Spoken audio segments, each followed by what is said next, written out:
हाय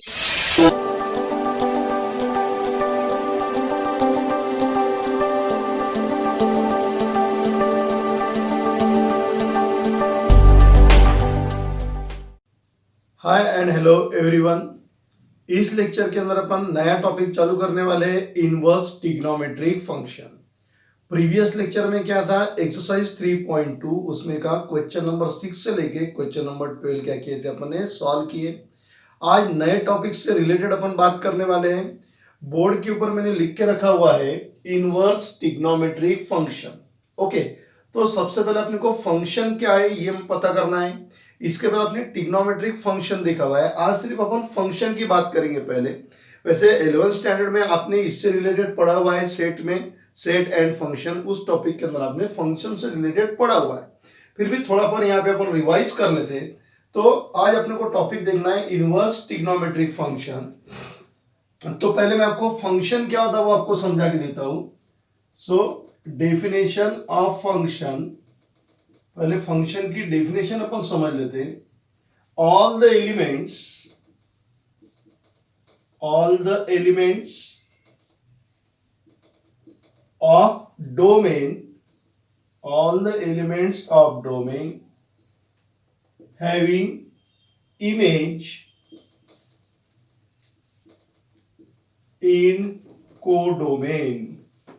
domain में जितने भी एलिमेंट्स हैं, सभी एलिमेंट्स की क्या होना चाहिए, उसके अंदर इमेज होना चाहिए। और इमेज कहाँ मिलेगी आपको, कोडोमेन में मिलेंगी। अब पहले अपन समझ लेते हैं डोमेन और कोडोमेन, क्योंकि बहुत से बच्चे ऐसे कि जो 11th स्टैंडर्ड की स्टडी करते ही नहीं, तो उनको ये कुछ भी नहीं पता होगा डोमेन क्या होता है और कोडोमेन क्या होता है। ओके, तो सबसे पहले मैंने आपको बताया कि आज अपन पढ़ने वाले इनवर्स ट्रिग्नोमेट्रिक फंक्शन। तो सबसे पहले अपन फंक्शन की डेफिनेशन देखते हैं। इसके पहले अपन ने डेफिनेशन देखी थी, वो ट्रिग्नोमेट्रिक फंक्शन की डेफिनेशन देखी थी। आज सिर्फ अपने को फंक्शन की डेफिनेशन देखना है। तो फंक्शन की डेफिनेशन क्या लिखा मैंने, all the elements of a domain having image in codomain, यानी डोमेन के अंदर जितने भी एलिमेंट्स रहेंगे वो सभी एलिमेंट्स की क्या होना चाहिए, इमेज होना चाहिए। और वो इमेज का होना चाहिए कोडोमेन में। तो एक एग्जांपल ले लेते पहले अपन। ये दो मेरे पास में सेट दिया हुआ है, इसको मैंने ए सेट बोल दिया और इसको क्या बोल दिया, बी बोल दिया, है ना। इसके अंदर एलिमेंट मेरे पास में 1 है, 2 है, 3 है। यहां पे एलिमेंट लिख दिया मैंने एक्स, वाई, जेड। अब ये 1 जो है इसकी इमेज समझ लो x है, 2 की इमेज z है, 3 की इमेज y है। यानी यहां पे जितने भी एलिमेंट्स है सभी एलिमेंट की इधर क्या है, इमेज है। All the elements of domain, ये जो पहला जो आपका रहता है सेट, इसको बोलते हैं अपन डोमेन। फर्स्ट वाले को क्या बोलते हैं अपन, डोमेन। और जहां पे सेकंड वाला जो रहेगा उसको क्या बोलते हैं, कोडोमेन। Domain and codomain. तो क्या हो गया, पहले वाले सेट में मतलब डोमेन में जितने भी एलिमेंट्स है सभी एलिमेंट्स की इधर क्या हो गई, इमेज हो गई। All the elements of the domain having image in codomain. 2 की इमेज कितनी है, z। 3 की इमेज कितनी है, y। 1 की इमेज कितनी है, x। So it is the example of function. दूसरा एक एग्जांपल देख लेते हैं अपन।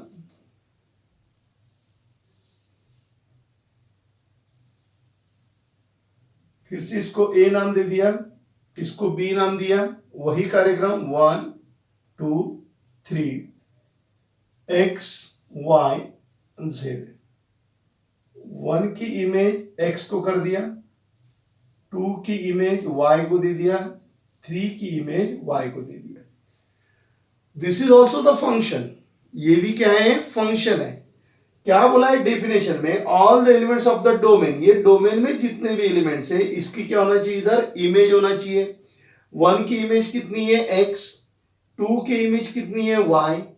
3 की इमेज कितनी है, y। चलेगा, इमेज रिपीट हो रही चलेगा। 2 की इमेज y, 3 की इमेज क्या है, वो चलेगा, वो कोई प्रॉब्लम नहीं है। कहने का मतलब क्या है, डेफिनेशन के साथ क्या बोलता है कि डोमेन में जितने एलिमेंट्स है सभी एलिमेंट के उधर क्या आना चाहिए, इमेज आने को ना। All the elements of the domain having the image. यहाँ पे जितने भी एलिमेंट्स है सभी एलिमेंट की इसके अंदर इमेज है। तो this is also the function. ये डोमेन होता है और ये कोडोमेन होता है। थर्ड वाला एक एग्जांपल ले लेता हूं।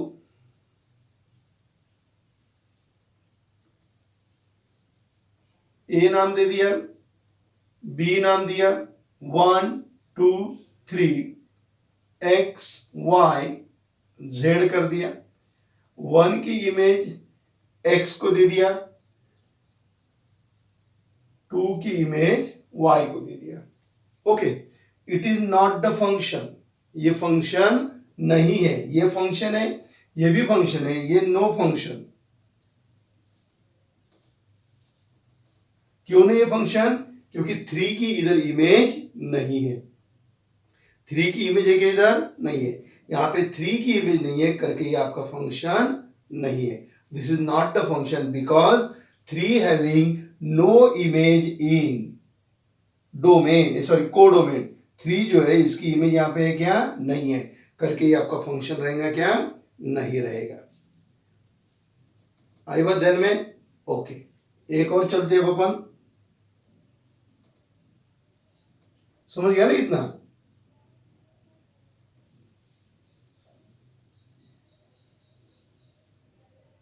ए नाम दे दिया, बी नाम दिया, 1 2 3 एक्स वाई जेड, और यहां पे ले लिया मैंने एक, समझ लो के।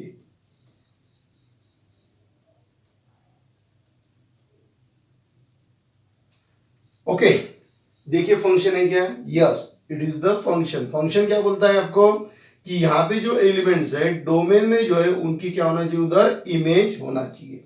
ओके, तो ये भी आपका फंक्शन है, ये भी फंक्शन है, ये फंक्शन नहीं है, और ये भी कैसा है? फंक्शन है। So this is definition of function. फिर अपने को फाइंड आउट करना है इनवर्स। इनवर्स फाइंड आउट करने के लिए अपने को जो फंक्शन है वो कैसा होना चाहिए? बाइजेक्टिव फंक्शन होना चाहिए। To find out the inverse the function must be the bijective function.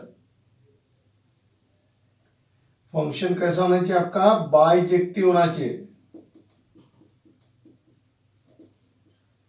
If the function is bijective, then we can find out the inverse. Function must be the bijective function for inverse. Inverse अगर आपको find out करना है तो आपका function कैसा होना चाहिए? Bijective function होना चाहिए। अगर बाइजेक्टिव फंक्शन है तो ही फिर आपका ट्रिग्नोमेट्रिक फंक्शन का अपन क्या कर सकते हैं? इनवर्स फाइंड आउट कर सकते हैं। ऐसे में बाइजेक्टिव फंक्शन का मतलब क्या होता है? The function must be the 1 1 and onto. 1 1 और क्या होना चाहिए? ऑन टू होना चाहिए। 1 1 फंक्शन और ऑन टू फंक्शन। यानी आपके पास में अगर कोई फंक्शन दिया हुआ है, वो फंक्शन 1 1 और ऑन टू है, तो ऐसे फंक्शन को क्या बोलेंगे अपन? Bijective function. If you want to find out the inverse then the function must be the bijective function. और बाइजेक्टिव फंक्शन किसको बोलते हैं? If the function is 1 1 and onto. कैसा होना चाहिए? 1 1 एंड ऑन टू। अब 1 1 मतलब क्या होता है? 1 element of one element of domain having unique image, one element of domain having unique image in codomain, unique image in codomain। यानी एक एलिमेंट की एक ही इमेज होना चाहिए। जैसे यहां पे 1 की इमेज कितनी है? x, 2 की इमेज कितनी है? z, 3 की इमेज कितनी है? y। So it is the example of 1 1। तो ये जो एग्जाम्पल है ये किसका हो गया? 1 1 फंक्शन। 1 1 फंक्शन क्या बोला है 1 1 फंक्शन में? 1 element of domain having unique image. Domain में जो एलिमेंट है उसकी कैसे होना चाहिए? यूनिक इमेज होना चाहिए। ऐसे अगर रह गया तो उसको क्या बोलेंगे अपन? कोडोमेन। अब देखिए, ये भी आपका फंक्शन था, ये भी फंक्शन है, और ये भी क्या है? फंक्शन है। ये तीनों आपके फंक्शन है। ये तो फंक्शन नहीं है, ये फंक्शन नहीं है तो इसका कुछ अपने को काम नहीं है। लेकिन ये जो है 1 2 4 वाले दीज आर द फंक्शन। अब इसमें से ये पहला जो है ये 1 1 फंक्शन है, ये जो है आपका फोर्थ नंबर वाला it is also the 1 1 function. ये भी कौन सा है 1 1 फंक्शन, क्योंकि 1 1 फंक्शन क्या बोलता है एलिमेंट हैविंग यूनिक इमेज। अब ये 1 1 नहीं है क्योंकि देखो 2 की इमेज कितनी है y, 3 की भी इमेज कितनी है y, तो ये क्या हो गया मेनी 1 हो गया। दो एलिमेंट की एक इमेज है ना, 2 एलिमेंट हैविंग 1 इमेज। देखो 2 की इमेज कितनी है y, 3 की इमेज कितनी है y, तो ये दो एलिमेंट की एक ही इमेज है, means many element having 1 image, many element having 1 image. तो ये जो फंक्शन है ये फंक्शन कौन सा हो गया मेनी 1 फंक्शन। ये 1 1 फंक्शन है और ये मेनी 1, मेनी दो है ना many 1, so it is the example of many 1 function.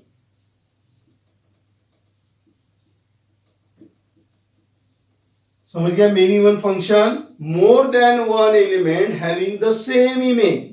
यहां पे 1 element having the 1 image, that's why it is the 1 1 function. It is also the function, but it is the many one function because more than one element having the same element. So this is the example of many one function. Now the example of onto, sorry 1 1, आपके इसमें दो example 1 1 के, ये पहला example it is the 1 1 और ये जो fourth वाला लिखा ये भी एग्जांपल किसका है 1 1 फंक्शन का। सो इट इज द 1 1 फंक्शन। अब आएंगे अपन onto फंक्शन की तरफ। onto फंक्शन क्या बोलता है all the elements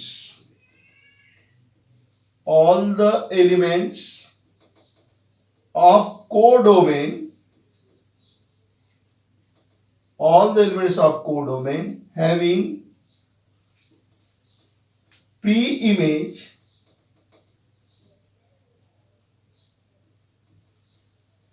in domain,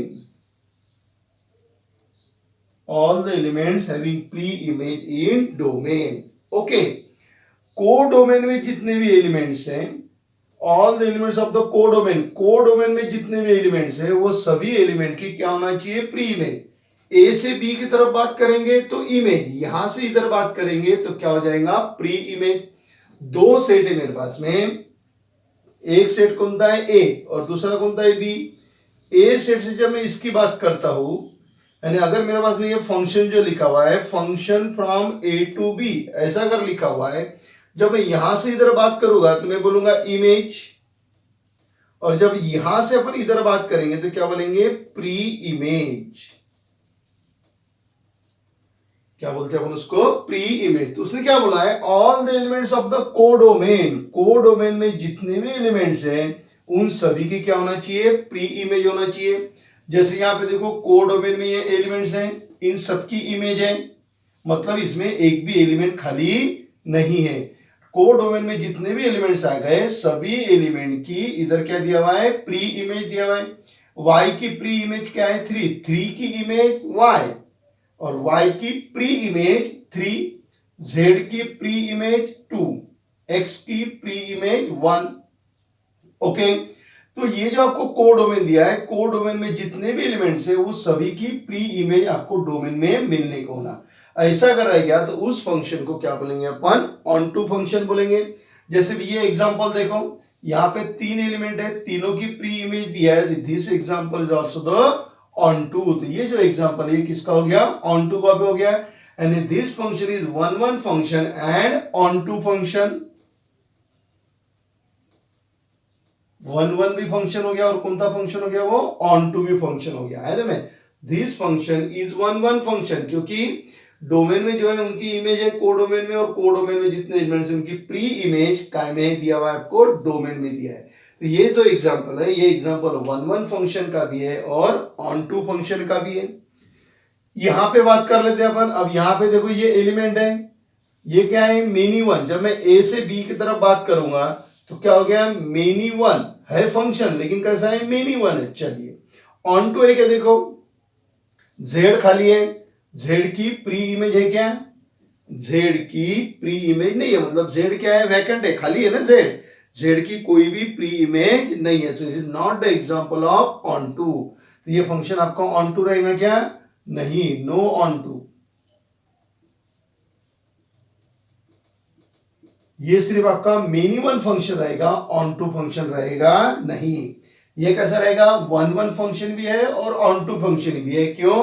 क्योंकि इनके सभी एलिमेंट्स की इधर क्या दी हुई है, प्री इमेज दी हुई है। यहाँ पे जेड है, जेड की कोई भी इधर इमेज दी हुई नहीं, यानी प्री इमेज दी हुई नहीं है करके ये ऑन टू फंक्शन नहीं रहेगा। अगर जेड की मैं यहाँ पे इमेज लगा देता था तो ये फंक्शन क्या होता था, ऑन टू हो जाता था। अगर मैं वन को टू के साथ में बोलो या एक आधा और कोई फंक्शन ले लेता था और यहाँ पे एक उसके साथ में इसको अटैच कर देता था एक एलिमेंट के साथ में, तो ये फंक्शन कैसा होता था, many one and onto, यानी जेड को अगर मैं अरेंज कर देता तो ओके। इसका तो प्रॉब्लम ही नहीं क्योंकि नो फंक्शन है। यहां पर भी ये के खाली है, तो ये सिर्फ आपका कौन सा फंक्शन हो गया, वन वन फंक्शन, और क्या है, नॉट ऑन टू। ये ऑन टू फंक्शन रहेगा क्या, नहीं रहेगा। क्यों नहीं रहेगा, क्योंकि के की प्री इमेज इधर दी हुई नहीं है। आजन में तो ये मैंने आपको शॉर्टकट में समझा दी। ये पूरा आप 11th स्टैंडर्ड में पढ़ चुके हैं सेट्स एंड फंक्शन के अंदर। ओके, तो क्या देखना है अपने को कि here we want to find out inverse trigonometry function. पहले मैंने आपको फंक्शन की डेफिनेशन समझा दिया, all the elements of a domain having image in codomain, domain में जो भी उनकी यहाँ पे क्या आना चाहिए, इमेज आना चाहिए। फिर अगर मुझे इनवर्स फाइंड आउट करना है तो इनवर्स फाइंड आउट करने के लिए फंक्शन कैसा होना चाहिए, मेरा बाइजेक्टिव फंक्शन होना चाहिए। अगर फंक्शन बाइजेक्टिव है तो ही मैं उसका इनवर्स फाइंड आउट कर सकता हूं। बाइजेक्टिव फंक्शन मतलब वन वन होना चाहिए और ऑन टू होना चाहिए। वन वन फंक्शन का आपको लिख के दिया है, one element of the domain having unique image in को डोमेन। ऑन टू फंक्शन के बाद आपको लिख के दिया all the elements of the codomain having pre image in domain. में ये अगर कंडीशन सेटिस्फाई होती है मतलब फंक्शन बाइजेक्टिव है, तो ये अपन इनवर्स फाइंड आउट कर सकते हैं। में अब अपने पास में टोटल 6 ट्रिग्नोमेट्रिक फंक्शन है, यानी अपने पास में 6 इनवर्स ट्रिग्नोमेट्रिक फंक्शन भी रहेंगे। ट्रिग्नोमेट्रिक फंक्शन कौन कौन थे आपके पास में, साइन है, साइन, कॉस, टैन, कॉट, सेक और कोसेक। तो इनवर्स भी वैसे रहेंगे, तो इनवर्स भी अपने पास में 6, we having 6 inverse trigonometric function. कितने अपने पास में, 6 इनवर्स ट्रिग्नोमेट्रिक फंक्शन है। कौन कौन से, पहला हमेशा की तरह sign inverse x, second cos inverse x, उसके बाद में आ गया टैन इनवर्स एक्स, फिर टैन को उल्टा कर देंगे तो कॉट इनवर्स एक्स, उसके बाद में सेक इनवर्स एक्स, और बाद में किसको लिखते हैं अपन, cosec inverse x. So these are the 6 inverse trigonometric function. Okay, अब अपन क्या करेंगे, पहले अपन साइन को अच्छी तरीके से समझ लेंगे कि साइन फंक्शन का ग्राफ कैसा रहता है और साइन इनवर्स फंक्शन का ग्राफ कैसा रहता है। वो अगर आपको समझ में आ गया तो फिर ये बचे हुए जो बाकी है सब आप आसानी से समझ सकते हो, है ना। तो आप इसको नोट डाउन कर लीजिए या इसका स्क्रीनशॉट ले लीजिए और फिर अपन चलेंगे inverse of sine function. Board के ऊपर मैंने लिखा हुआ है इनवर्स ऑफ साइन फंक्शन। एक तरफ साइन फंक्शन का ग्राफ निकाला हुआ है और एक तरफ इनवर्स साइन फंक्शन का ग्राफ निकाला है। तो पहले अपन इनके बारे में समझ लेते हैं कि साइन फंक्शन का ग्राफ कैसा है। आपको मालूम है साइन 0 0 होता है। ये जो अपनी एक्स एक्सिस है, एक्स एक्सिस के ऊपर मैंने क्या लिए, एंगल लिए 0, π/2, पाई, 3 π/2, 2 पाई, 90 डिग्री से क्या किया उसमें लिखते गया। यानी एक्स एक्सिस जो है वो एक्स एक्सिस के ऊपर मैंने क्या लिया हुआ है, एंगल लिया हुआ है। एक्स एक्सिस जो है इसके ऊपर क्या लिया अपन ने, एंगल, और ये वाई एक्सिस जो है आपकी इसके ऊपर अपन ने लिया हुआ है उसकी रेंज। ओके, अब देखिए एंगल कैसे है कि मैं जितने बार इनको रोटेट करूंगा उतना होते रहेगा। जैसे यहाँ पे 0 आ गया, इधर कितना आता है अपना π/2 आता है, फिर इधर पाई आएगा, इधर आएगा 3 π/2, ये एक रोटेशन। दूसरा रोटेशन करना है तो यहाँ पे कितना आ जाएगा, फिर ट्वाइस पाई आएगा, यहाँ पे कितना आ जाएगा 5 π/2, यहाँ 3 π/2, इधर 7 π/2, ये सेकंड रोटेशन। और रोटेशन मारूंगा तो जितने में रोटेशन मारते रहूंगा उतने एंगल क्या होते जाएंगे, बढ़ते जाएंगे। तो ये जो एंगल है अभी इसके आगे मैं लिख सकता हूँ 3 पाई, फिर इसके बाद में क्या आ जाएगा, यहाँ पे 3 पाई के बाद में कितना आ जाएगा 7 π/2 आएगा, 7 π/2 के बाद में कितना आएगा, फिर 4 पाई आएगा।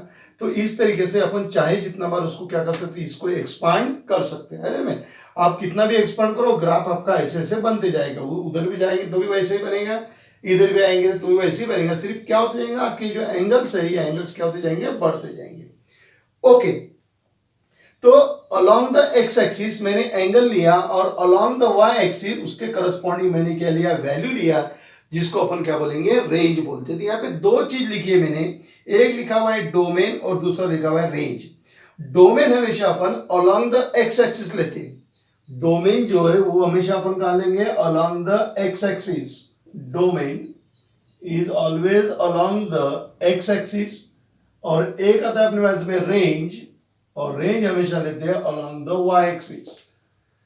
ओके, तो डोमेन, डोमेन क्या लिखा मैंने, आर, क्योंकि देखिए आप इसको इधर भी चाहे जितना एक्सपांड कर सकते हैं, आपकी इच्छा, आप आ गए और इसको एक्सपांड करो तो एक्सपांड कहां तक हो जाएगा आपका, ये ऐसा आगे एक्सपांड करते करते कहां तक हो जाएगा, इंफिनिटी तक। आप इधर भी एक्सपांड करेंगे तो वो एक्सपांशन कहां तक हो सकता है, माइनस इंफिनिटी तक। जैसे मैंने और अगर ये ग्राफ अगर ड्रॉ करने की कोशिश किया था, ऐसा चाहे जैसा मैं ग्राफ क्या कर सकता, ड्रॉ कर सकता हूं। ओके, तो डोमेन जो वो लिखा है मैंने, आर लिखा हुआ है। आर मतलब क्या होता है, माइनस इंफिनिटी से लेके इंफिनिटी तक। इधर मैं चाहे जितना आ सकता हूं, इधर भी मैं बाहर जा सकता हूं, बोर्ड के बाहर भी, तो भी मेरा ग्राफ ऐसे ऐसे ही क्या होते रहेगा, वेरी होते रहेगा। यानी माइनस इंफिनिटी से कहां तक जा रहे हैं आप, इंफिनिटी तक जा रहे हैं। तो आपका जो डोमेन है वो कहां से कहां तक है, माइनस इंफिनिटी टू इंफिनिटी। इसका ही मतलब क्या है, वो आर है। कहां तक है वो, आर तक है। ओके, अब आएंगे अपन रेंज पे। तो डोमेन जो है, ये डोमेन मतलब क्या है आपका, एंगल, और ये कौन कहां लेते हैं अपन, along the x axis. Range, range मतलब वैल्यू। अब आपको मालूम है साइन की वैल्यू, साइन फंक्शन की जो वैल्यू वो हमेशा -1 to 1 के बीच में लाई होती है।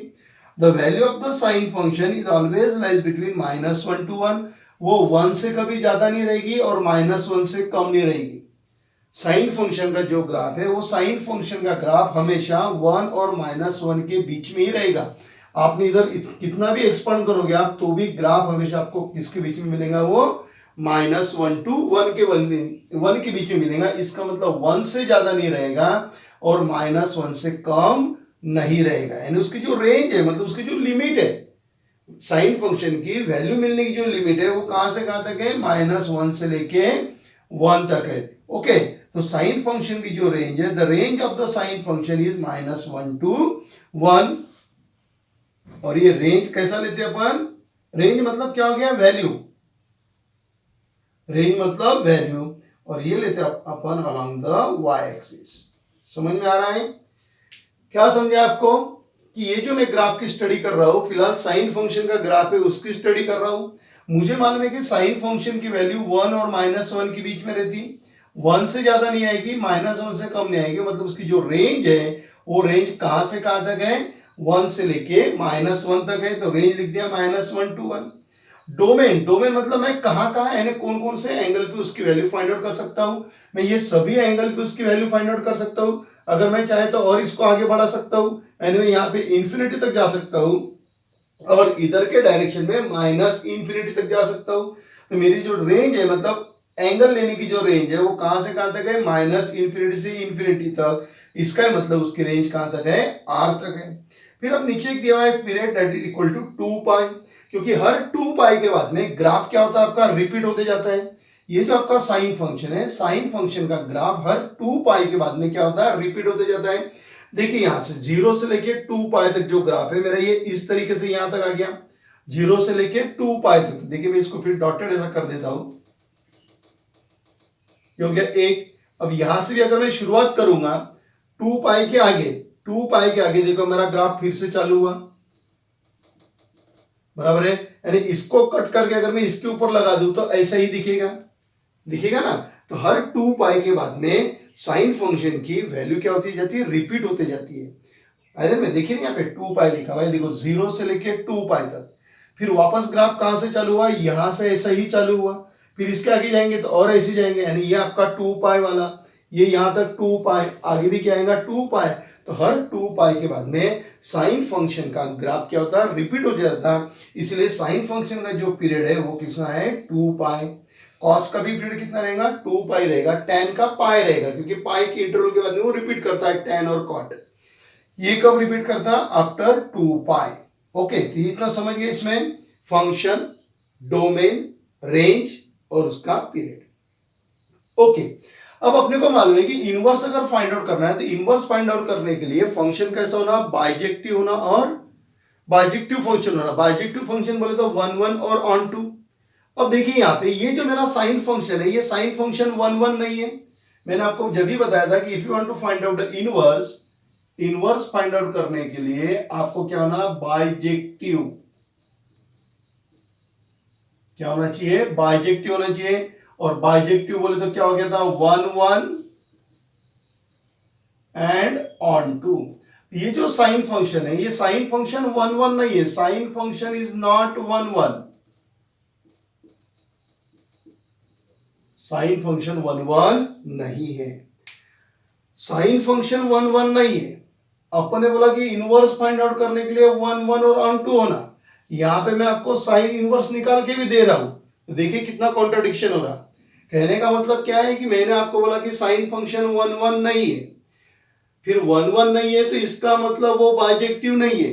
बाइजेक्टिव नहीं है इसका मतलब उसका इनवर्स नहीं निकल सकता।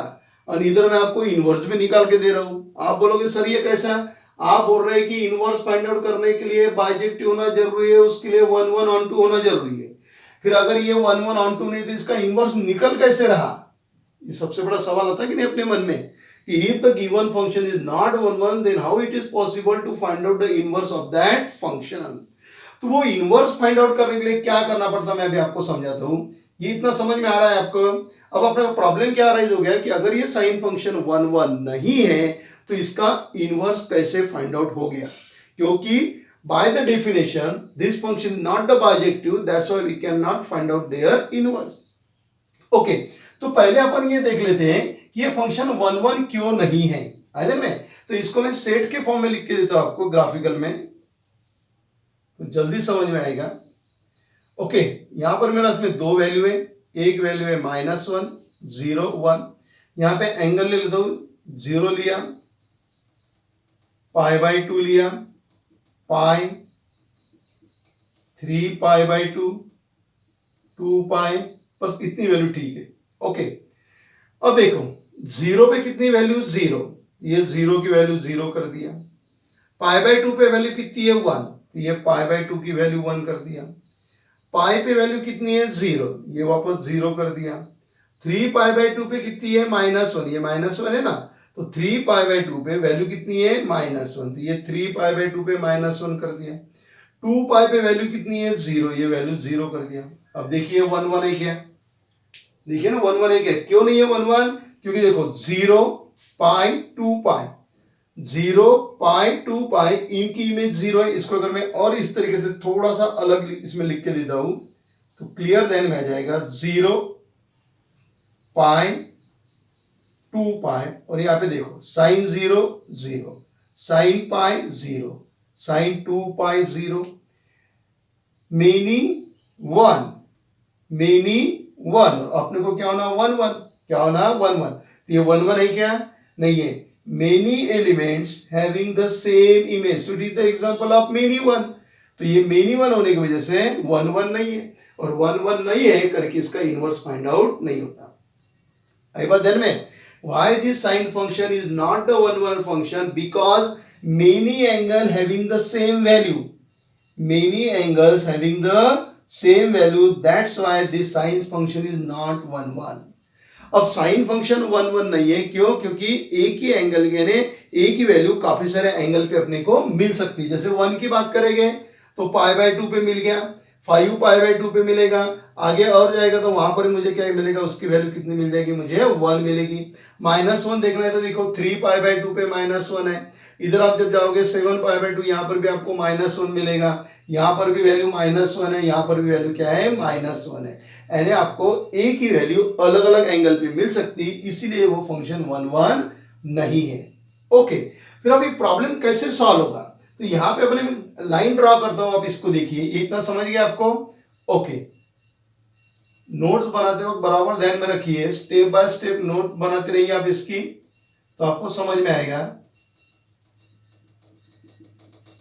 ये एक इंटरवल लिया मैंने, दूसरा इंटरवल और मार्क करता हूं, ठीक है।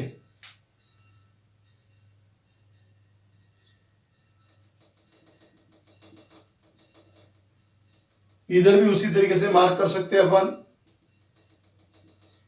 चलिए, अब ये बहुत सारे इंटरवल्स क्या कर दिए मैंने, मार्क कर दिया है ना। तो पहले मैं क्या करता, ये इतना पोर्शन इरेज कर देता हूं और फिर आपको इंटरवल लिख के देता हूं। ओके, तो अपने क्या करना है, इनवर्स फाइंड आउट करना है। इनवर्स फाइंड आउट करने के लिए क्या करेंगे अपन, ये जो अपने पास में रेंज डोमेन दिया हुआ है, इस डोमेन को क्या करेंगे अपन, रेस्ट्रिक्ट करेंगे। कौन कौन से डोमेन मेरे पास में, देखिए यहां से स्टार्ट करता हूं मैं। एक मेरे पास में डोमेन है -π/2 से π/2 तक, क्योंकि वैल्यू क्या हो रही है, -π/2 से π/2 तक। फिर दूसरा मेरे पास में डोमेन है, यानी इंटरवल कर दिया अपने, डोमेन को क्या किया अपने, छोटे छोटे इसमें डिवाइड कर दिया। π/2 से लेके 3π/2 तक, जहां पर वैल्यू -1 और 1 के बीच में रहती है। फिर 3π/2 से कहां तक जाएगी अपन, 5π/2 तक। 3π/2 से 5π/2 तक। ये सभी इंटरवल में वैल्यू क्या होते जा रही, रिपीट होते जा रही। यहां पर भी -1 to 1 के बीच में रहेगा, यहां पर भी वैल्यू π/2 से 3π/2, इसमें वैल्यू -1 से 1 के बीच में है, -1 से 1 के बीच में है। यानी ये ऐसे इंटरवल है कि इस इंटरवल के अंदर मेरा जो साइन फंक्शन है वो कैसा है, बाइजेक्टिव है। दीज आर द इंटरवल, क्यों, क्योंकि क्या किया मैंने इसको पहले चेक कर लिया था, ये 1 1 नहीं था, मतलब इसका इनवर्स फाइंड आउट करते नहीं आता। तो इनवर्स फाइंड आउट करने के लिए अपने को ये जो दिया हुआ है, ये मैंने क्या किया कि जो डोमेन है मेरा, उस डोमेन को मैंने छोटे छोटे इंटरवल में क्या कर दिया, उसको डिवाइड कर दिया। इस इंटरवल के अंदर मेरा फंक्शन बाइजेक्टिव है, यहां पर भी मेरा फंक्शन बाइजेक्टिव है, इधर भी क्या है, बाइजेक्टिव। इधर की भी बात कर सकते हैं अपन, इधर क्या होगा, -π/2 से लेके -3π/2 तक। Okay, so these are the interval in which interval the sine function is the bijective। तो साइन फंक्शन को बाइजेक्टिव करने के लिए मुझे क्या करना पड़ा, ये जो मेरा डोमेन है वो डोमेन को क्या करना पड़ा, रेस्ट्रिक्ट करना पड़ा। उसको क्या किया मैंने, छोटे छोटे इसमें क्या कर दिया, डिवाइड कर दिया। अब देखो -π/2 से π/2 में फंक्शन बाइजेक्टिव कैसा है, बाइजेक्टिव बोले तो 1 1 on 2। देखो 1 1, यहां पर मैं यहां से जो वैल्यू चालू करूंगा, ये -1 से वैल्यू अपन लेना चालू कर रहे हैं, तो कहीं पर भी वैल्यू, किसी भी एंगल पे वैल्यू रिपीट नहीं हो रही, किसी भी एंगल पे वैल्यू रिपीट नहीं हो रही। देखो यहां से फंक्शन स्टार्ट किया, यहां तक ग्राफ निकाला, तो यहां पर इस इंटरवल के अंदर एक भी बार वैल्यू रिपीट नहीं हो रही है। जब वैल्यू रिपीट नहीं हो रही, इसका ही मतलब वो कैसा है, 1 1 है। ऑन टू देखो सभी एंगल के ऊपर वैल्यू मिलेगी, यहां पर जो भी कुछ रहेगा उसके हिसाब से वैल्यू मिल रही, यहां पर एंगल है उसके हिसाब से वैल्यू मिल रही, मुझे यहां पे एंगल है उसके हिसाब से वैल्यू मिल रही। So that's why in this interval the sine function is the bijective function. Okay, फिर अब ये इतने सारे मेरे पास में इंटरवल आ गए थे, ये सभी इंटरवल के अंदर फंक्शन बाइजेक्टिव है, तो अपन यही क्यों लेते,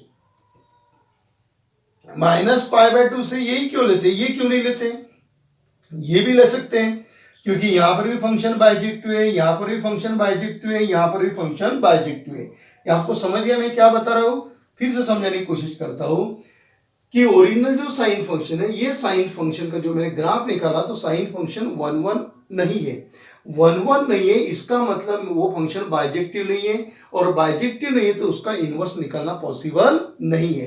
तो क्या किया मैंने, साइन इनवर्स का जो मेरे पास में डोमेन दिया था उसको मैंने क्या किया, इंटरवल में डिवाइड कर दिया।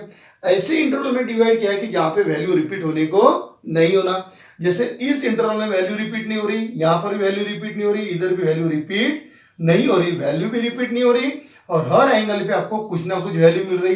जैसे यहाँ का एंगल लिया तो ये वैल्यू आ रही, मतलब आपका जो अभी इस इंटरवल के जो अंदर साइन फंक्शन का जो ग्राफ है, वो ग्राफ कैसा है आपका, 1 1 है और ऑन टू है, मतलब बाइजेक्टिव है। तो सभी इंटरवल में वो बाइजेक्टिव हो गया, मतलब इस इंटरवल के अंदर अपन उसको क्या कर सकते हैं, इनवर्स फाइंड आउट कर सकते हैं। तो क्या है, ये सब जगह अपना होता है, लेकिन अपन यही क्यों चूज करते हैं, इसलिए निकालते हैं कि to maintain the uniformity, to maintain the uniformity we take this interval as the range. तो इस इंटरवल को अपन ने क्या कंसीडर करके लिया, उसको रेंज करके ले लेंगे अपन। में एक स्टैंडर्डाइजेशन मेंटेन होना चाहिए करके क्योंकि सभी जगह तो फंक्शन बायजेक्टिव है। जैसे मैं है तो मैं इसको लूंगा, कोई एक दूसरा मैथमेटिक्स टीचर वो इसको लेगा, कोई इसको लेगा, तो यूनिफॉर्मिटी मेंटेन होगी क्या? नहीं होगी। बच्चा तो कंफ्यूज हो जाएंगे कि कोई सर इसको बोलते हैं, कोई इसको बोलता है, कोई इसको बोलता है। तो इसलिए यूनिफॉर्मिटी मेंटेन करने के लिए कौन सा इंटरवल डिसाइड किया गया है? -π/2 से लेके π/2 तक, है ना? So in this interval the sine function is the bijective function. तो इसीलिए फिर अपन इस इंटरवल में उसकी वैल्यू क्या कर सकते हैं? फाइंड आउट कर सकते हैं। आई स्टोरी ध्यान में, किस तरह अपने साइन फंक्शन को रेस्ट्रिक्ट करके उसको इनवर्स फाइंड आउट करने के लिए अपने रेडी कर लिया है। तो इस इंटरवल में आपका साइन फंक्शन क्या हो गया? अभी आपके पास में इनवर्स फाइंड आउट करने के लिए रेडी हो गया। ओके, अब चलेंगे अपन इनवर्स फाइंड आउट करने के लिए। अब इनवर्स फाइंड आउट करने में सबसे मेन पॉइंट क्या ध्यान में रखना है?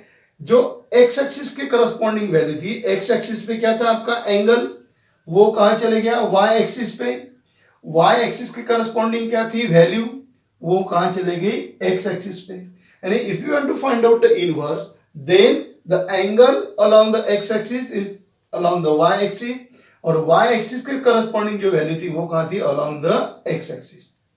देखिए ये एक्स एक्सिस की वैल्यू है, देखो y को चलेगी 0 π/2 पाई, 0 π/2 पाई, 3 π/2 2 पाई, 3 π/2 2 पाई। निगेटिव की वैल्यू ऐसी चलेगी। यानी क्या कि मैंने इसको इस तरीके से कर दिया। ये अगर मैं, ये मेरे पास में जो ग्राफ है, इस ग्राफ को मैं ऐसा करूंगा तो ये पॉजिटिव इधर आ जाएगा, निगेटिव वैल्यू इधर आ जाएगी। उसी तरीके से 1 और -1 का है तो ये x की वैल्यू 1 हो गई और ये क्या हो गई? -1। यानी ये जो पॉइंट है ये पॉजिटिव y एक्सिस पे चले गए, और ये जो है ये कहां चले गए? निगेटिव y एक्सिस पे। पॉजिटिव y तो पॉजिटिव x, निगेटिव y तो निगेटिव x। ओके, यानी एंगल y एक्सिस पे और वैल्यू किस पे आ गई? x एक्सिस पे आ गई when you want to find out the inverse. Okay, function sine inverse. Domain, domain है हमेशा अपन कहा लेते हैं अलोंग द x एक्सिस, तो ये डोमेन है। डोमेन कितना है? -1 to 1, क्योंकि आपकी जो वैल्यूज है this value is lies between -1 to 1, और रेंज तो मैंने आपको बताया, रेंज क्या लेना अपने को? -π/2 से π/2, यही इंटरवल लेंगे to maintain the uniformity. So it is the graph of inverse sine function. ये क्या हो गया आपका? इनवर्स साइन फंक्शन का हो गया। ये ग्राफ साइन फंक्शन का था। साइन फंक्शन को किस तरीके से अपने इनवर्स फाइंड आउट करने के लिए रेडी किया हुआ मैंने आपको पूरा थ्योरेटिकल पोर्शन में आपको समझा के दिया हुआ है। और इस इंटरवल के अंदर आपका जो फंक्शन है वो कैसा रहेगा? बायजेक्टिव फंक्शन रहेगा, means the function is 1 1 and on 2। क्या करना है इनवर्स फाइंड आउट करने के लिए? आपको एक्स एक्सिस की वैल्यू y एक्सिस पे लिख दो, y की वैल्यू x एक्सिस पे लिख दो, बस हो गया। ओके, तो ये आपका साइन फंक्शन है और ये आपका इनवर्स फंक्शन है। आया ध्यान में? तो ये साइन फंक्शन का आप एक बार अच्छे से और देख लीजिए। ओके, तो जिस तरीके से अपने साइन फंक्शन के बारे में निकाला है, इसी तरीके से बचे हुए ट्रिग्नोमेट्रिक फंक्शन के बारे में भी रहेगा। तो आप पहले इसको नोट डाउन कर लीजिए, फिर अपन क्या करेंगे? अब ये साइन फंक्शन का एक टेबल बनाएंगे, यानी एक और अपना जो ट्रिग्नोमेट्रिक फंक्शन है उसका टेबल बनाएंगे, और इधर उसके करस्पॉन्डिंग इनवर्स का बनाएंगे। डोमेन क्या दिया हुआ है, उधर क्या होता है, वो अपन अभी कंपैरेटिवली स्टडी करेंगे बचे हुए ट्रिग्नोमेट्रिक फंक्शन के बारे में। तो आप इसको नोट डाउन कर लीजिए या इसका स्क्रीनशॉट ले लीजिए और फिर तैयार रहिए कंपैरिजन के लिए। बोर्ड के ऊपर मैंने एक तरफ ट्रिग्नोमेट्रिक फंक्शन के बारे में लिखा हुआ है और एक तरफ आपको इनवर्स ट्रिग्नोमेट्रिक से रिलेटेड लिखा हुआ है। अपन कंपैरेटिवली स्टडी कर लेते हैं। इसके पहले अपन ने साइन फंक्शन का पूरा डिटेल में देखा हुआ है और साइन इनवर्स के बारे में भी अपन ने देखा हुआ है। ओके, तो फंक्शन कौन कौन से ब्रांच में? साइन, कॉट, टैन, कॉट, सेक और कोसेक। साइन फंक्शन उसका डोमेन कहां तक है? आर तक। आर बोले तो -∞ से लेके इंफिनिटी तक, -∞ से लेके कहां तक है वो? इंफिनिटी तक। आप चाहे जितना उसको एक्सपांड कर सकते हो। रेंज आपको मालूम है, साइन फंक्शन की वैल्यू -1 to 1 के बीच में रहती है और 2 पाई के बाद में वैल्यू क्या होती है? रिपीट होती है। ओके, कॉस का भी वैसे ही है। एंगल आपको जो लेना है वो एंगल आप करस्पॉन्डिंग एक्स एक्सिस लेते हैं। एक्स एक्सिस के करस्पॉन्डिंग आप चल रहे इस तरीके से, तो आपको ग्राफ ऐसे ऐसे आपको मिलते रहेगा। इधर भी आओगे तो ग्राफ इस तरीके से मिलते रहेगा। यानी उसका जो डोमेन है वो भी कहां है? आर है, -∞ से इंफिनिटी तक। कॉस की वैल्यू भी कहां से कहां तक रहती? -1 to 1 तक रहती, और हर 2 पाई के बाद में कॉस की वैल्यू भी क्या होती है? रिपीट होती है। ओके, अब आएंगे अपन टैन। टैन में क्या दिया हुआ है? R twice n plus 1 pi by 2 r minus twice n plus 1 pi by 2 where n belongs to z। तो पहले ये अपन समझ लेते हैं। tan फंक्शन जो है यहां के पास में x एक्सिस है, तो tan फंक्शन जो है उसका ग्राफ ऐसे आता है।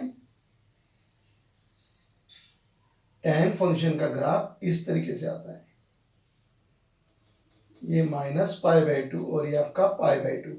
ये देखो ये इस तरीके से लाया हो रहा है, ये ऐसे ऊपर से आ रहा है आपका tan फंक्शन। तो ये tan फंक्शन का जो ग्राफ है, ये ग्राफ इसको टच नहीं करता, ये जो पाई बाई 2 इसको टच नहीं करेगा। क्यों?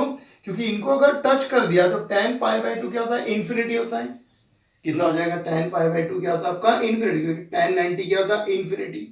तो ये क्या किया हुआ है? ग्राफ तो देखो ऊपर से आ रहा है अपना, अरे में रेंज भी अपन कितने भी ले सकते हैं। अब ये माइनस क्या किया हुआ है? आर माइनस क्या किया हुआ अपन समझ लेते हैं। tan बोले तो क्या होता है? Sine upon cos. tan बोले तो साइन अपॉन, ये ध्यान में रखने के लिए, ये जो मैं आपको टेक्निक बता रहा हूं, ये टेक्निक सिर्फ ये ध्यान में रखने के लिए, ये लिखा कैसा है। ओके, रेंज का तो प्रॉब्लम नहीं है, रेंज तो आपको समझ गया। रेंज कहां से आ रही? ऊपर से लेके नीचे तक आ रही, मतलब यहां से, जैसे ये जो था ये किसके बीच में लाया होता था आपका? सिर्फ ग्राफ ऐसे था आपका, ये ऐसे लाया होता था, मतलब -1 to 1 के बीच में लाया होता था उस तरीके से। कॉस का इसका ऐसा नहीं, यहां से ऊपर से लेके इस तरीके से ऐसा घूमते घूमते आ रहा है, मतलब रेंज तो आर हो गई। इसकी बात कर लेते हैं अपन, साइन अपॉन कॉस। कॉस कहां पे जीरो मिलता है? कॉस जो जीरो है वो कहां पे मिलता है? Odd multiple of pi by 2। Odd multiple of pi by 2 यानी कहां जीरो मिलता है आपको? पाई बाई 2 पे जीरो मिलता, 3 पाई बाई 2 पे जीरो मिलता, 5 पाई बाई 2 पे जीरो मिलता, 7 पाई बाई 2। ये ऐसे जो एंगल है जहां पे आपको कॉस क्या मिलता? जीरो। डिनोमिनेटर जीरो नहीं आने को ना, तो यहाँ पे डिनोमिनेटर क्या आता? जीरो आता। On this angle the denominator is zero. ये सभी एंगल पे डिनोमिनेटर क्या मिलेगा अपने को? जीरो मिलेगा। तो जीरो नहीं आने को ना करके अपने क्या किया, ये जो है odd multiple of pi by 2 है, odd multiple of pi by 2, इसलिए उसको आर में से क्या कर दिया? माइनस कर दिया। जहां जहां भी odd multiple of pi by 2 आएगा उस सभी जगह कॉस की वैल्यू जीरो रहेगी, और कॉस जीरो हो गया मतलब ये क्या हो गया? इन्फिनिटी हो गया।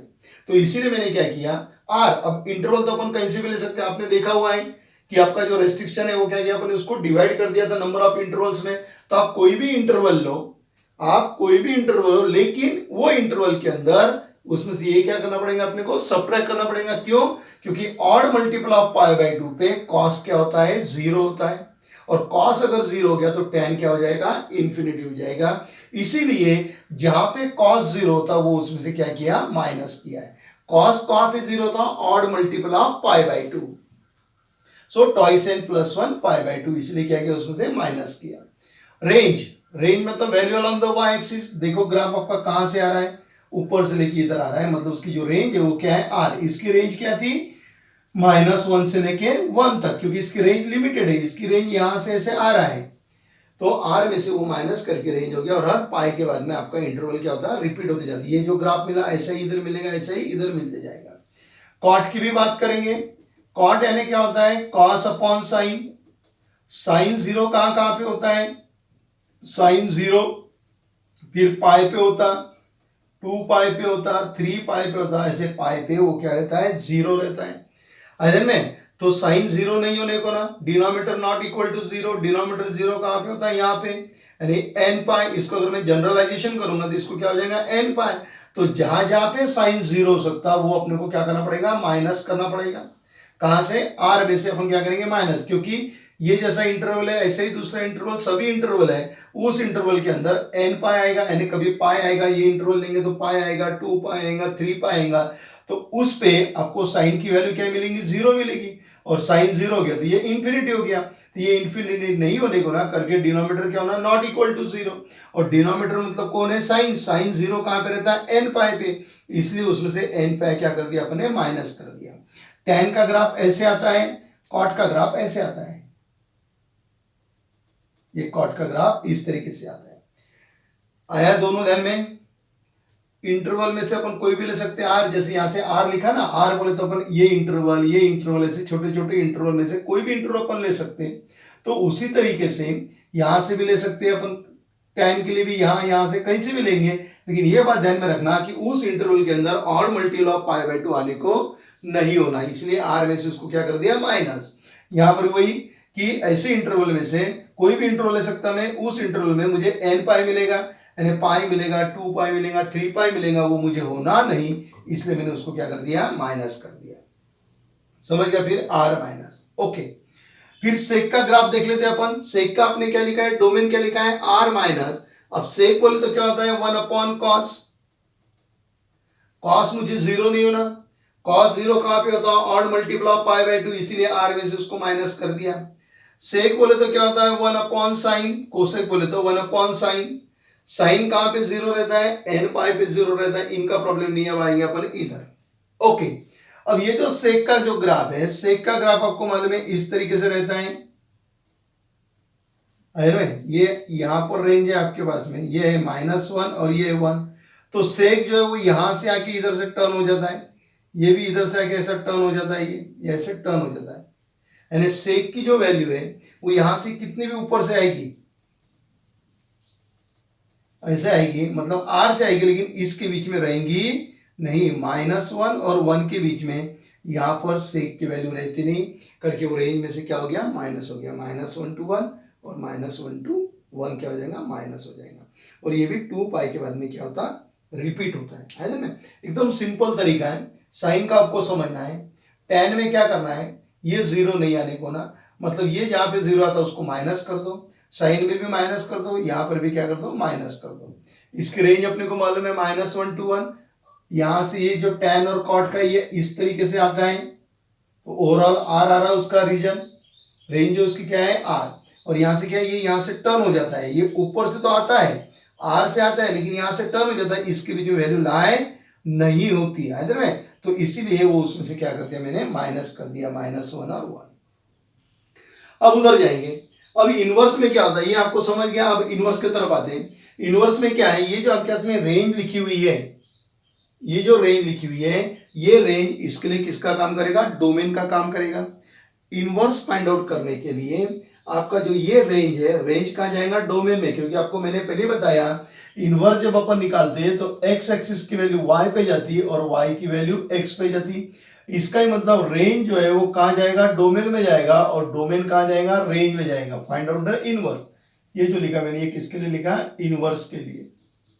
इनवर्स की बात ध्यान में रखना, आपको जब भी मैंने समझाया था ये ग्राफ साइन का, इसको अगर आप ऐसा कर दोगे तो क्या हो जाएगा आपका इनवर्स का ग्राफ बन जाएगा, यानी जो आप value along the x axis लेते थे वो वैल्यू कहां हो जाएंगे along the y axis, x axis की value along the y axis और वाई एक्सिस की value along the x axis हो जाएगी।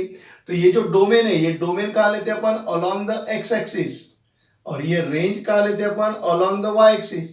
तो ये जो वाई एक्सिस की वैल्यू है वो कहां चले गई अलोंग द एक्स एक्सिस, और ये जो एक्स एक्सिस की वैल्यू ये कहां चली जाएगी अलोंग द वाई एक्सिस। कैसे जाएंगी देखिए, अब अपन आर तो नहीं लेंगे, अगर मैंने यहाँ पे आर लिख दिया तो वो फंक्शन 1 1 ऑन 2 नहीं रहेगा, मतलब बाइजेक्टिव नहीं रहेगा। जैसे कि मैंने आपको बोला कि जो रेंज की वैल्यू है वो किसको चले जाएगी डोमेन को चले गई, तो देखो रेंज की पूरी वैल्यू डोमेन को चले गई। तो फिर आप ये क्यों नहीं बोल सकते कि सर डोमेन की वैल्यू रेंज को क्यों नहीं दे दिया। डोमेन की वैल्यू अगर मैं रेंज को अगर दे दूंगा तो मैं इनवर्स फाइंड आउट कर ही नहीं सकता। क्यों नहीं कर सकता, क्योंकि आर पे जो है आपका फंक्शन कैसा रहेगा वो नॉन बाइजेक्टिव रहेगा, और इनवर्स फाइंड आउट करने के लिए फंक्शन क्या होना बाइजेक्टिव। फंक्शन बाइजेक्टिव कब होगा, जब अपन इंटरवल का रेस्ट्रिक्शन लेंगे तब। तो ये इसीलिए मैंने इंटरवल का क्या लेना पड़ा, मुझे यहाँ पे रेस्ट्रिक्शन लेना पड़ा कि इस इंटरवल के अंदर ही आपका फंक्शन क्या रहेगा बाइजेक्टिव रहेगा। क्या रहेगा आपका फंक्शन बाइजेक्टिव, एक पर्टिकुलर इंटरवल में बाइजेक्टिव। तो ऐसे तो बहुत सारे इंटरवल है जहां पे फंक्शन बाइजेक्टिव आएगा। तो मैंने आपको बताया यूनिफॉर्मिटी मेंटेन करने के लिए या स्टैंडर्डाइजेशन मेंटेन करने के लिए अपन -π/2 से क्या लेते हैं π/2। तो बाकी भी इंटरवल में होता है, ऐसा नहीं कि नहीं होता है। हर इंटरवल के अंदर जो अपन छोटे छोटे इंटरवल गिराए थे ना, सभी इंटरवल में फंक्शन बाइजेक्टिव रहेगा, लेकिन यूनिफॉर्मिटी मेंटेन होने के लिए एक पर्टिकुलर उन्होंने बोल दिया कि आप रेंज कहां से कहां तक लो -π/2 से π/2 तक। इसलिए यहां पर आर है तो इधर आर आएगा नहीं। अगर आपने गलती से यहाँ पे आर लिख दिया तो उसका इनवर्स फाइंड आउट नहीं होता। समझ में आ गया। रेंज पूरा डोमेन में डाल दिया, और अब रेंज में क्या लिखना है, मतलब डोमेन को कहां कन्वर्ट करना है रेंज में। डोमेन मुझे आर नहीं चलता, पर्टिकुलर रेस्ट्रिक्शन है वहां पे। अगर में क्योंकि इंटरवल का रेस्ट्रिक्शन रहा तो ही आप उसका इनवर्स फाइंड आउट कर सकते हैं। तो मैंने लिखा -π/2 से π/2 तक। अब इसको ध्यान में कैसा रखना ये तो आपको मालूम है कि साइन की वैल्यू -1 कब मिलेंगी, -π/2 पे। साइन की वैल्यू 1 कब मिलती है, π/2 पे। साइन 90 1 हो गया या साइन π/2 1 हो गया। अब आएंगे अपन कॉस। कॉस की वैल्यू कहां से कहां तक है, -1 से 1 तक है। कॉस की वैल्यू जो कहां से कहां तक है, -1 से लेके 1 तक है। अब देखिए कॉस 0 1, कॉस पाई -1, पहले छोटा फिर बड़ा तो 0 to पाई लिख दिया। क्या लिख दिया, 0 to पाई। टेन, टेन में आपको मालूम है कि इसको टच नहीं करता, टेन आ गया तो इसको टच नहीं करता, इसलिए क्या किया है, टेन इनवर्स -π/2 to π/2। क्योंकि अगर टेन की वैल्यू अगर मैं π/2 ले लूं, टेन की वैल्यू यहाँ पे देखिए ये दोनों आपके क्लोज इंटरवल है, ये ओपन इंटरवल है। ओपन इंटरवल है तो ये दोनों पॉइंट नहीं आते। अगर समझ लो टेन के अंदर π/2 आ गया या -π/2 आ गया तो इन्फिनिटी, ग्राफ बनेगा क्या, नहीं। इसलिए इसकी रेंज क्या होगी, -π/2 to π/2। कॉट की भी वही, कॉट की भी क्या है, 0 to पाई। कॉट बोले तो क्या होता है, कॉस अपॉन साइन होता है।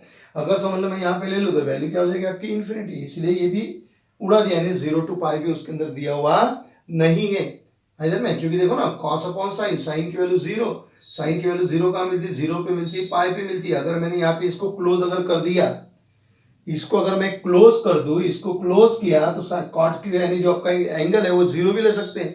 और एंगल अगर मैंने यहाँ पे 0 ले लिया तो मेरा क्या होगा, इन्फिनिटी। इसलिए उसको कहाँ डालना पड़ा, ओपन में डालना पड़ा। सिंपल लॉजिक है। थोड़ा सा आपको क्या करना है, क्लू ध्यान में रखना है कि मैं जिस तरीके से एक्सप्लेन कर रहा हूं वो ध्यान में रखिए। ये तो आपको समझ गया कि यहाँ पर डोमेन आर है तो इधर रेंज आर नहीं आएगी। क्यों, क्योंकि अगर मैं आर लिखूंगा तो फंक्शन मेरा बाइजेक्टिव नहीं रहेगा, मतलब मैं इनवर्स फाइंड आउट नहीं कर सकता। इसीलिए क्या किया, वहां पे अपने छोटे छोटे इंटरवल किया और यूनिफॉर्मिटी मेंटेन करने के लिए अपन ने एक पर्टिकुलर इंटरवल क्या कर लिया, कंसिडर कर लिया -π/2 से π/2 पे। यहाँ का भी वैसे 0 to पाई। यहाँ पे क्लोज नहीं है, ओपन है। क्लोज अगर लूंगा तो tan की इसमें वैल्यू π/2 आ जाएगी और cos π/2 क्या होता है, 0, तो मुझे ग्राफ मिलेगा नहीं। इसलिए उसको क्या कर दिया, ओपन कर दिया। कॉट का भी वैसे ही किया, 0 to पाई। 0 और पाई पे क्लोज नहीं किया। अगर मैं यहाँ पे क्लोज कर दूं तो साइन 0 हो जाएगा, ग्राफ मिलेगा नहीं। सेक, सेक बोले तो क्या होता है, 1/cos होता है।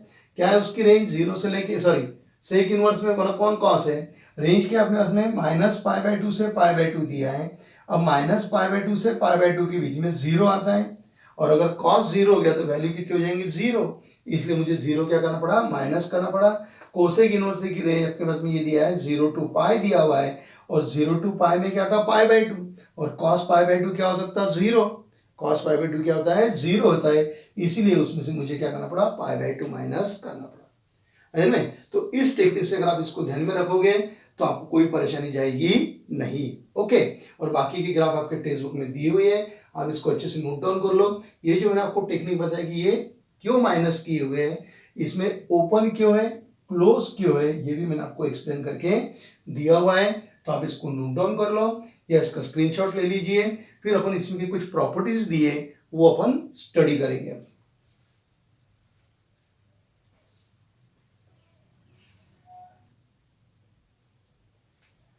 मैंने यहाँ पे इनवर्स ट्रिग्नोमेट्रिक फंक्शन की कुछ प्रॉपर्टीज लिखी हुई है। आपके टेक्स्ट बुक में क्या किया, इसको सेपरेट सेपरेट दिया हुआ है। मैंने क्या किया, उनको एक साथ रीअरेंज कर लिया। Property number 1, 2, 3, 4 and 5। पहली प्रॉपर्टी आपके हाथ में, sine inverse 1/x equal to cosec inverse x, cos inverse 1/x equal to sec inverse x, tan inverse 1/x equal to cot inverse x। Second property, sine inverse minus x equal to minus sine inverse x, tan inverse minus x equal to minus tan inverse x, cosec inverse minus x equal to minus cosec inverse x. These are the odd inverse trigonometric function. These are the even inverse trigonometric function. Cos inverse minus x that is equal to pi minus cos inverse x. Sec inverse minus x that is equal to pi minus sec inverse x. Cot inverse minus x equal to pi minus cot inverse x. Sin inverse x plus cos inverse x pi/2. tan inverse x plus cot inverse x equal to π/2, cosec inverse x plus sec inverse x equal to π/2, और उसी तरीके से वो भी अपने लिखा हुआ है। ओके, तो सभी में कि मैं एक एक प्रॉपर्टी आपको प्रूव करके देता हूं और बाकी भी प्रॉपर्टी आप उसके हिसाब से क्या कर सकते हैं, प्रूव कर सकते हैं। आइए में पेपर के अंदर जनरली ये प्रॉपर्टी प्रूव करने के लिए नहीं आती, लेकिन इसके बेस के ऊपर जो एक्सरसाइज है वो एक्सरसाइज के लिए अपने को ये प्रॉपर्टीज पता होना जरूरी है, क्योंकि प्रॉब्लम उसी समय सॉल्व करेंगे जब अपने को इसके पहले जो अपन पढ़े डोमेन और रेंज वो अगर अपने को पता है तो, और ये प्रॉपर्टीज अपने को पता है तो फिर अपन इसके बाद की जो एक्सरसाइज है वो आसानी से सॉल्व कर सकते हैं। ओके, तो चलिए पहले की बात कर लेते हैं अपन, प्रॉपर्टी नंबर 1। उसमें की पहली प्रॉपर्टी क्या दिया आपको, sine inverse 1/x equal to cosec inverse x। चलो ये मुझे प्रूव करना है, यहां लिख दिया मैंने let cosec inverse x equal to y। इसको उधर भेज दिया, ये हो गया x equal to cosec inverse x equal to y। इसको उधर ट्रांसफर कर दिया तो क्या हो गया, कोसेक y। क्या हो जाएगा, इनवर्स है, उधर जाके क्या होगा, बाय द डेफिनेशन क्या हो जाएगा, कोसेक y हो गया। अब मुझे 1/x होना तो इसको मैं 1/x कर देता हूं, 1/x करूंगा तो ये भी 1/कोसेक y हो जाएगा। तो ये हो गया 1/x, 1/कोसेक बोले तो क्या होता है, साइन होता है, तो 1/कोसेक y तो क्या हो गया, साइन y हो गया। क्या हो गया, साइन y। फिर ये साइन को इधर बुला लेता हूं, ये क्या हो जाएगा, sine inverse 1/x equal to y। इसको इधर भेज दिया था तो डेफिनेशन से क्या हो गया, कोसेक y। फिर मुझे 1/x होना तो 1/x इक्वल टू 1/कोसेक y। 1/कोसेक बोले तो क्या होता है, साइन y होता है। साइन को इधर बुला लिया तो sine inverse 1/x equal to y, और y यानी क्या होता है आपके पास में, कोसेक इनवर्स x। तो हो गया sine inverse 1/x equal to cosec inverse y की वैल्यू पुट कर दिया x, और ये आपको क्या करना था, प्रूव करना। में तो इसी तरीके से आप बचे हुए आप प्रूव कर सकते हैं। सेकंड वाला देख लेंगे अपन, प्रॉपर्टी नंबर 2। उसमें का सेकंड क्या दिया हुआ है, sine inverse minus x equal to minus sine inverse x, क्योंकि वो फंक्शन कैसा है, ऑड फंक्शन है। So let sine inverse minus x equal to y. Sine को भेज दिया, minus x equal to sine y. Minus को भेज दिया, x equal to minus sine y. तो x equal to sine minus y, ये वाली प्रॉपर्टीज कौन थी, sine minus theta that is equal to minus sine theta. देखिए negative angle of trigonometric function की प्रॉपर्टी यूज किया अपन ने। साइन को इधर बुला लिया, ये हो गया साइन इनवर्स एक्स, ये जो साइन है इसको इधर बुला लिया, sine inverse x equal to minus y. Sine inverse x equal to minus y. Minus को इधर भेज दिया, ये हो गया minus sine inverse x equal to y. Y की वैल्यू लिख दिया, ये हो गया minus sine inverse x. Y की वैल्यू कितनी मेरे पास में, sine inverse minus x. So therefore sine inverse minus x equal to minus sine inverse x. Okay, तो इस तरीके से प्रॉपर्टी 2 क्या किया अपने प्रूव कर दिया। इसी तरीके से आप बाकी भी प्रॉपर्टी प्रूव कर सकते हो, ज्यादा कुछ उसमें कॉम्प्लिकेट वाला कार्यक्रम नहीं है। आपको सिर्फ ये लॉजिक ध्यान में रखना है कि अपन कर क्या रहे हैं यहाँ पे, बस इतना अगर आपने ध्यान में रखा तो कुछ भी उसके अंदर परेशानी नहीं है। है ना, तो आप इसको स्क्रीनशॉट ले लीजिए या फिर इसको नोट डाउन कर लीजिए, और फिर अपन चलेंगे प्रॉपर्टी नंबर 3 में की फर्स्ट प्रॉपर्टी प्रूव करने के लिए।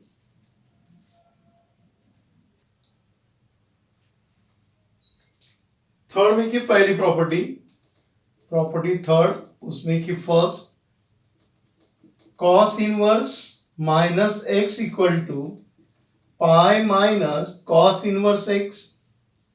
Late cos inverse minus x equal to Y.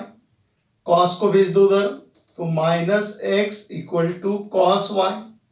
Minus को भेजो, x equal to minus cos y. X equal to, अब अपने पास में एक प्रॉपर्टीज है, कौन सी प्रॉपर्टीज अपने पास में, cos pi minus theta equal to minus cos theta, cos pi minus theta equal to minus cos theta. ये हो गया माइनस कॉस वाई, तो इस प्रॉपर्टी के हिसाब से क्या हो जाएगा, cos pi minus y minus cos theta, यहाँ पे क्या है वाई, तो क्या हो गया पाई माइनस वाई। कॉस को बुला लो, कॉस को बुलाया तो cos inverse equal to pi minus y, y की वैल्यू पुट कर दो तो cos inverse x equal to pi minus y की वैल्यू क्या है अपने पास में, क्या दिया हुआ वाई की वैल्यू देख लीजिए, पाई माइनस का आ गया वाई, ये वाई आपके पास में, ये क्या हो गया आपका cos inverse minus x. Okay, इसको इधर इसको उधर कर देंगे, ये वाली टर्म इधर आ गया तो पॉजिटिव हो गया, एंड ये हो गया cos inverse minus x equal to pi minus cos inverse x. एकदम सिंपल है, कोई ज्यादा कॉम्प्लिकेट नहीं है प्रॉपर्टी प्रूव करना। जिस तरीके से इसको किया था वैसे इसको किया, सिर्फ वहां पे क्या अप्लाई किया था अपन ने, cos minus theta equal to sorry sine minus theta equal to minus sine theta, ये कॉस वाला है। ओके, अब चलेंगे अपने यहाँ पे प्रॉपर्टी नंबर 4, उसमें कि फर्स्ट, इसको मैं भी मिटा देता हूं यहां से, प्रॉपर्टी 4 उसमें क्या फर्स्ट प्रॉपर्टी क्या दिया हुआ है आपको, sine inverse x plus cos inverse x equal to pi by 2। Okay, so let sine inverse x equal to y, तो x equal to sine y, फिर ये x equal to sine y, sine को मैं cos में लिख सकता हूं with the help of this property. Sine को कहा लिखना है कॉस में, कौन सी property, sine theta equal to cos pi by 2 minus theta, क्योंकि अपने को मालूम है कि रेशियो अगर पाई बाई 2 में आता है तो क्या होता है, चेंज होता है, कॉस पाई बाई 2 चेंज हो जाएगा, कॉस कॉम्प्लीमेंट्री चले जाएगा, उसका कॉम्प्लीमेंट्री क्या है, साइन है, तो x equal to sine theta तो क्या हो जाएगा, ये cos pi by 2 minus y, cos को बुला लेता हूं, कॉस को बुला लिया तो क्या हो गया, cos inverse x equal to pi by 2 minus y, y की वैल्यू पुट कर देता हूं, cos inverse x equal to pi by 2 minus sine inverse x, sine को भी इधर बुला लो तो पॉजिटिव हो जाएगा वो, sine inverse x plus cos inverse x equal to pi by 2। यही आपको प्रूव करना है ना, एकदम सिंपल है, बाकी बची हुई आप उसी तरीके से प्रूव कर सकते हो। है में तो इस लेक्चर के अंदर अपन यहीं पर ही ब्रेक लेते हैं। तो इस लेक्चर में अपन ने क्या क्या देखा, सबसे पहले अपन ने ये देखा इनवर्स ट्रिग्नोमेट्रिक फंक्शन, 6 अपने पास में ट्रिग्नोमेट्रिक फंक्शन है, तो 6 अपने पास में क्या है, इनवर्स ट्रिग्नोमेट्रिक फंक्शन है। इनवर्स फाइंड आउट करने के लिए फंक्शन कैसा होना, बाइजेक्टिव फंक्शन होना। बाइजेक्टिव फंक्शन किसको बोलते हैं, the function is 1 1 and onto. 1 1 function मतलब क्या होता है, all the elements of the domain having the image in the pre, यानी को डोमेन में उनकी क्या होना चाहिए, इमेज होना चाहिए। और ऑन टू क्या होना चाहिए कि जितने भी को डोमेन में एलिमेंट है उनकी प्री इमेज कहाँ रहना चाहिए, डोमेन में रहना चाहिए। तो अगर ये सेटिस्फाई होता है तो ही अपन उसका इनवर्स फाइंड आउट कर सकते थे। फिर अपन साइन फंक्शन के बारे में देखा, तो साइन फंक्शन में क्या देखा अपन ने, जो एंगल अपन लेते हैं वो अलॉन्ग द एक्स एक्सिस लेते हैं और रेंज अलॉन्ग द क्या लेते हैं अपन, वाई एक्सिस लेते हैं। आइडन में फिर आपने उसके करस्पॉन्डिंग ग्राफ ड्रॉ कर लिया था, फिर आप जैसे उसको एक्सपांड कर दिया था आपका ग्राफ इसी तरीके से घूमते रहेगा, मतलब इधर कहाँ तक जा सकते हैं आप, इन्फिनिटी तक, इधर कहाँ सकते माइनस इन्फिनिटी तक, यानी आपकी जो रेंज है वो रेंज कहाँ से रहेगी, माइनस सॉरी आपका जो डोमेन है वो कहाँ से रहेगा, माइनस इन्फिनिटी से लेके इन्फिनिटी तक। अब माइनस इन्फिनिटी पे बोले तो क्या हो गया आपका आर। ओके, फिर उसके अंदर की जो रेंज है वो कहाँ से कहाँ तक रहती है, -1 to 1 रहती है, क्योंकि साइन फंक्शन का जो ग्राफ है वो -1 से कम नहीं होता और 1 से ज़्यादा नहीं होता। फिर आपने उसका इन्वर्स फाइंड आउट करने की कोशिश किया, तो इन्वर्स फाइंड आउट करने के लिए वो फंक्शन 1 1 फंक्शन नहीं था। फिर 1 1 फंक्शन लाने के लिए अपने क्या किया, वो जो आपका जो डोमेन जो था उसको क्या किया अपने, छोटे छोटे इसमें डिवाइड कर दिया, और फिर उसमें से पर्टिकुलर एक डोमेन आपने क्या कंसीडर किया। हर किसी डोमेन में वैल्यू क्या आ रही थी अपनी, सेम आ रही थी, -1 to 1, लेकिन यूनिफॉर्मिटी मेंटेन करने के लिए अपने एक ही लिया, -π/2 से π/2। अरे में तो इस तरीके से साइन, उसी तरीके से तुम्हारा साइन का साइन इनवर्स होने के बाद में cos inverse, tan inverse, cot inverse, sec inverse और कोसेक इनवर्स का देखा। फिर मैंने आपको कंपैरेटिवली स्टडी करके दिया था, इधर अपन ने सिंपल फंक्शन लिखे थे, इधर पूरे इनवर्स फंक्शन लिखे थे। डोमेन अपन हमेशा अलाउंग द एक्स एक्सिस लेते हैं और रेंज हमेशा क्या लेते हैं, वाई एक्सिस। जब इनवर्स फाइंड आउट करोगे तो डोमेन रेंज को चले जाता है और रेंज डोमेन को जाता है। तो जो अपने पास में इधर रेंज थी वो रेंज अपने किसको दे दिया, डोमेन को दे दिया, वैसे का वैसे। फिर जब बारी रेंज की आ गई, इधर में रेंज की आ गई मतलब यहाँ से डोमेन किधर जाएगा, उधर रेंज में जाएगा। तो इधर तो डोमेन आर था साइन का, लेकिन अपन उधर आर लिखा क्या, नहीं, क्योंकि अगर मैं आर लिख दूं तो फिर से वही कार्यक्रम कि वो बाइजेक्टिव नहीं होगा। तो इसलिए मुझे जो इंटरवल मैंने डिसाइड किया था उस इंटरवल लिया मैंने -π/2 से π/2। कहीं पर क्लोज था, कहीं पे ओपन था। कहाँ पे ओपन कहाँ पे क्लोज मैंने आपको समझा दिया। tan इनवर्स के बारे में भी आपको समझा के दिया था कि उसमें से टॉइस n + 1 π/2 माइनस क्यों करना पड़ता, क्योंकि ऑड मल्टीपल ऑफ π/2 पे कॉस कह रहा था 0। कॉस अगर 0 हो गया इसका मतलब आपका डिनोमिनेटर 0 हो जाएगा, तो मतलब इन्फिनिटी हो जाएगा। ओके, फिर उससे रिलेटेड कुछ अपने को ये प्रॉपर्टीज थी। ये प्रॉपर्टी एग्जाम में प्रूव करने के लिए नहीं आती है, लेकिन प्रॉब्लम सॉल्व करने के लिए इसकी अपने को जरूरत भी रहेंगी। तो ये प्रॉपर्टीज लिखी कैसी है वो मैंने एक एक आपको क्या करके दिया है, प्रूव करके दिया हुआ है में। तो इस लेक्चर में अपन यही प्रूव रखेंगे। नेक्स्ट लेक्चर के अंदर इसके ऊपर जो एक्सरसाइज है 3.3 उसको क्या करेंगे, स्टार्ट करेंगे। अगर आपको वीडियो अगर आपको पसंद आया मतलब आप इसको लाइक कीजिए, शेयर कीजिए, ज़्यादा से ज़्यादा अपने फ्रेंड्स को इसके बारे में बताइए, इस चैनल के बारे में, और मेरे चैनल को आप सब्सक्राइब कीजिए। फिर मिलेंगे अपन नेक्स्ट लेक्चर के अंदर, तब तक के लिए बाय।